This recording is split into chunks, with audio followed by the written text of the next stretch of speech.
حصہ تبدیل ہوتا رہا، لیکن میرے آقا کی باری آئی ہے، امام الانبیاء سید الانبیاء سب کہو صلی اللہ علیہ وسلم کی باری آئی، رب نے قانون تبدیل کر دیا۔ نا اب ایسے نہیں ہوگا، بلکہ لا الہ الا اللہ جتنے بھی نبی آئے وہ قوم اور قبیلے کے لیے تھے، جو ہمیشہ کے لیے نبی ہے، اب اس کی باری آئی ہے تو فرمایا لا الہ الا اللہ محمد الرسول اللہ۔ جہاں رب کا الہ ہونا ختم ہے وہاں محمد الرسول اللہ پہ ختم ہے۔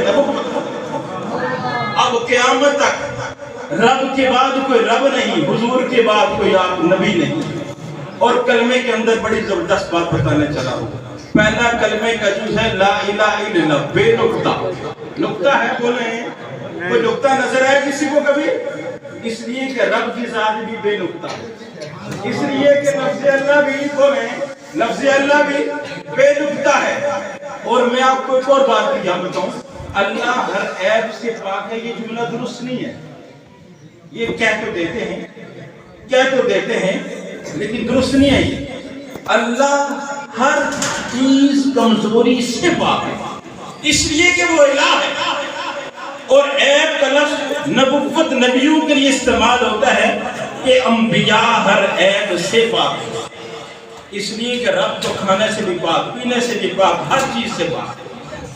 میں بتانا چلا ہوں لا الہ الا اللہ بے نقطہ ہے، نقطہ نہیں۔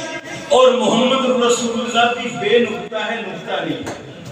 اب پہلے جتنے بھی نبی آئے سب کے ساتھ نقطہ ہے۔ لا الہ الا آدم صفی اللہ، دیکھیں نقطہ ہے۔ لا الہ الا اللہ یوسف صدیق اللہ، دوسرے حصے میں نقطہ ہے۔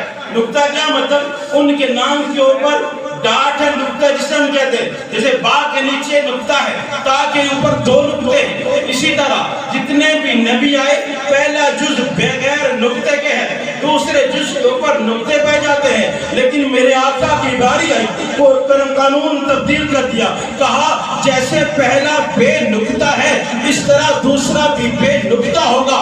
بتا دیا رب کا الہ ہونا ختم ہے، محمد الرسول اللہ کا نبی ہونا ختم ہے۔ اگلی بات اسی کلمے کے اندر ایک اور بات بھی آپ لیجئے گا، لا الہ الا اللہ۔ یہ اگر آپ 2 منٹ روک لیں تو میرے خیال میں ہمارے لیے بڑی تسلی ہوگی۔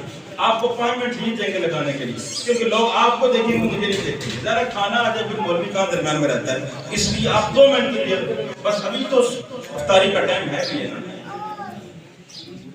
ابھی تو ٹائم ہے 11 منٹ میں، آپ لیڈیز پہ لگا لیتے ہیں، بس 5 منٹ اور بات کرتے ہیں پھر دعا کرتے ہیں انشاءاللہ۔ لا الہ الا اللہ بے نقطہ، اور جتنے حروف لا الہ الا میں لا الہ الا اللہ میں ہیں اتنے ہی حروف محمد رسول اللہ میں۔ سنیں گے لا الہ الا اللہ میں جتنے حروف ہیں، جیسے لام ہے، الف ہے، جتنے حروف ہیں اتنے ہی حروف محمد رسول اللہ میں۔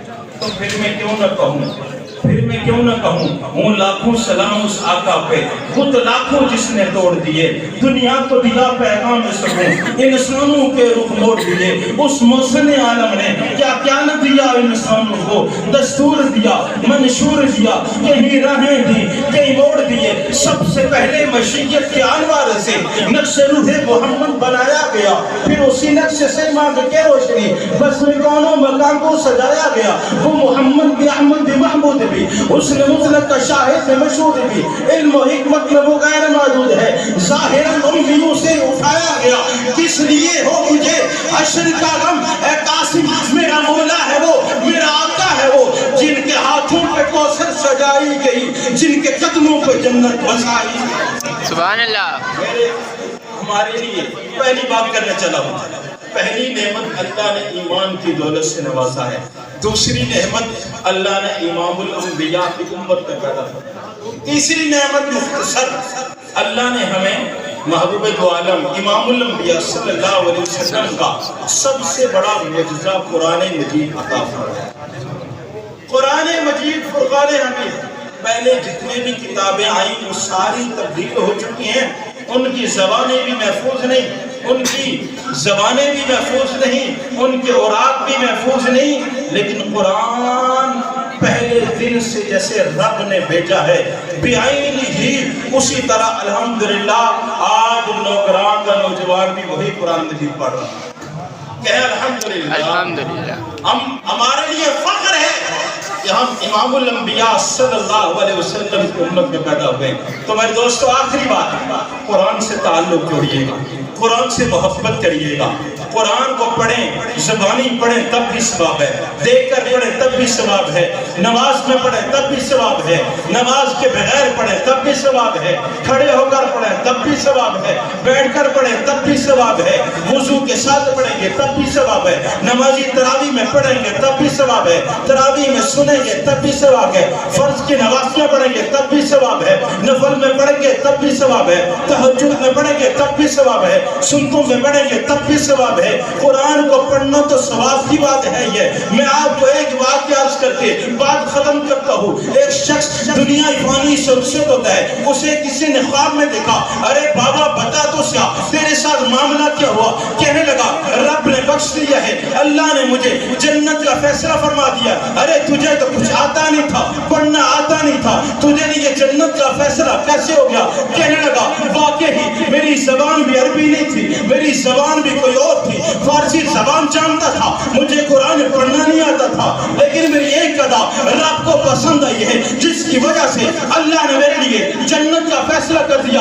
ارے بندے بتا تو صحیح تو نے عمل کون سا کیا ہے. کہنے لگا کوئی اور عمل نہیں تھا, میں قرآن کو کھولا کرتا تھا, صرف دیکھ کر سطروں کے اوپر فارسی زبان کے ساتھ میں یوں کہا کرتا تھا اللہ یہ جو تو نے لکھا ہے یہ بھی سچ ہے, یہ جو تو نے لکھا ہے یہ بھی سچ ہے, یہ بھی تو نے لکھا ہے یہ بھی سچ ہے. رب کو یہ ادا میری پسند آئی ہے, اللہ نے میرے لیے جنت کا.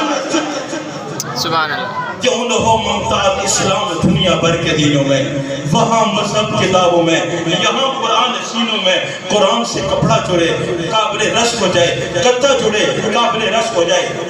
میرے دوستو ہم جڑیں گے, اللہ ہماری قسمت کو کتنی بلند کرے گا. اللہ ہمیں دین کے ساتھ جڑنے کی توفیق عطا فرمائے. دعا